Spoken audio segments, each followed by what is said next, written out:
Hello everybody, this is Saberwolf. Another Guild Wars 2 update is May 14th, 2010. This is update number 7 and number 3 of the week. A day after the info released on Arena's ideas for how they're going to be changing the MMOs in the future, our very own Guild Wars 2 Gurus site released a bunch of questions and answers that I will call the most information we have gotten to date. The internet people that were attributed with the answers to these questions was Eric Flonham, of course, the lead game designer, Isaiah, better known as Izzy Cartwright, and Ryan Scott, also game designers. I'm actually worried whether or not I'm going to get to cover all the stuff in 10 minutes, so let's get right straight to it. I know a lot of you have been begging for PvP info, so I will start with that first. They cover two areas of PvP. This is world versus world, and actual structured player versus player. In the World of a World, players will be able to hot join, meaning that in this PvP environment, it is constantly ongoing and players can join and leave at will. This allows for newer and more inexperienced players the ability to play in the PvP world, so they will no longer have to struggle to try to get into those, rank 9 and up groups. And lastly, they also mentioned that you can bring your PvE characters into this environment and play them just like you would in the normal game areas, no matter what level you are. So you can just walk right in with a PvE character and jump right into the action. Now for the player versus player part, the player versus player immediately part will be structured in instance. This is where teams will face off in a more competitive setting like tournaments. This is where you'll see your GVG matches and like that to take place. The keynote for this style of PvP this time around is that everyone will have everything in the game available to them. So everyone will have equal access to the skills and equipment at the start of Guild Wars 2. This means no more capping and no more unlocking of skills like in Guild Wars 1. And because of that, this will remove the phrase, "I don't have those skills, so I can't play." Well, newer players will have the ability to join in with the fun without skill hindrance, since, like I said, all players will have all the skills.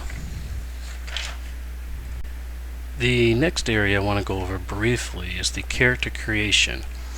Just a few notes for this topic: that players will have the ability to customize their character's height, body type, and advanced facial features, which also includes beards. They also mentioned that players will be able to customize further their character's background and personality by filling out a biography. But like I said in yesterday's update, Reese Sosby will be talking about this area more in depth in a later blog entry on the Guild Wars 2 website. So just a brief little blurb on character creation there. The third topic of the day covers visual effects and the individualization skills for better player recognition. The example used by Eric Flonham was the Phoenix video that was released on the Guild Wars 2 website the other week. Now I'm going to show the video and quote him at the same time, and I quote, "It is a ground targeting skill that flies in a straight line from the caster to the target, and then returns to the caster, hitting everything along the way. When it returns to the caster, it will heal him." End quote.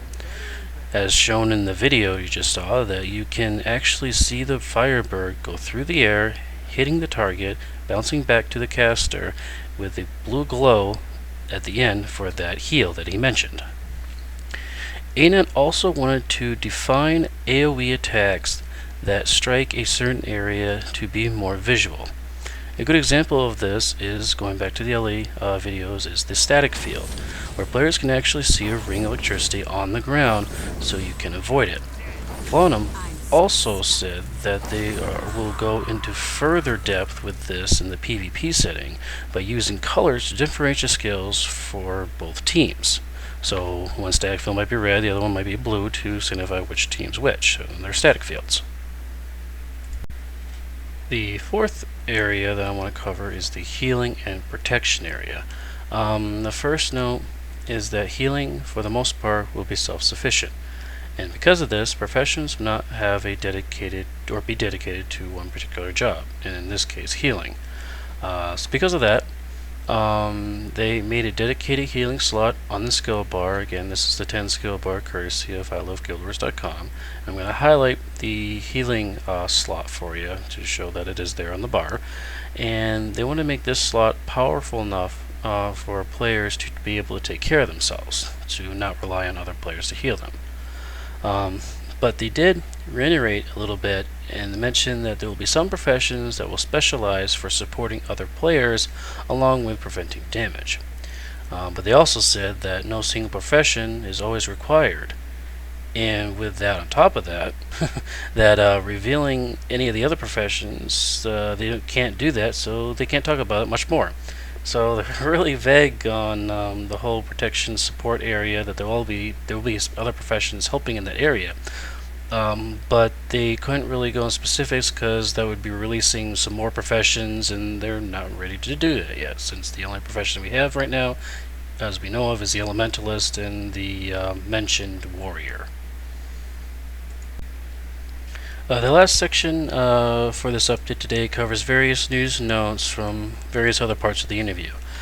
First is that ANET is looking into incentives for multi-guild and alliance groups, which I gather that there will be a little bit more to the ability of multiple guilds teaming up into one alliance than just visiting the alliance members' guild hall or just alliance chat. So there might be more to it in Guild Wars 2. Staying in the guild category formation, ANET is still looking into web-based guild chat. In some games, players are able to access in-game guild chat via the internet outside of the game. So this is a really cool way to stay in touch with your fellow guildies when you're away from your gaming rig. When asked about the what will set Guild Wars 2 apart from other MMOs, Flawnham replied that Guild Wars 2 will be the best sounding MMO of all time. Besides the great music of Jeremy Soule, who did all of the Guild Wars 1 series of music, ArenaNet has been working hard on natural sound gathering and implementing it into the game. Past examples have been like tiger roars and animal sounds and walking and rustling of leaves and like this. And the example they gave in the interview is that that you'll actually be able to hear crowd noise and conversations as you're walking through the streets of Divinity Reach.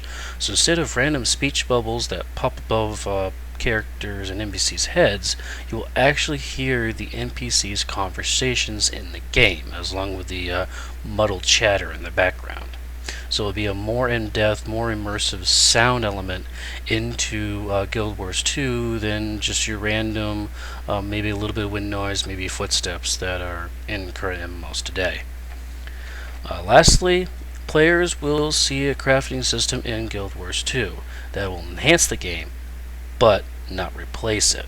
Meaning that players will not be able to fully make a career out of crafting and will still need to actually play the game to move along.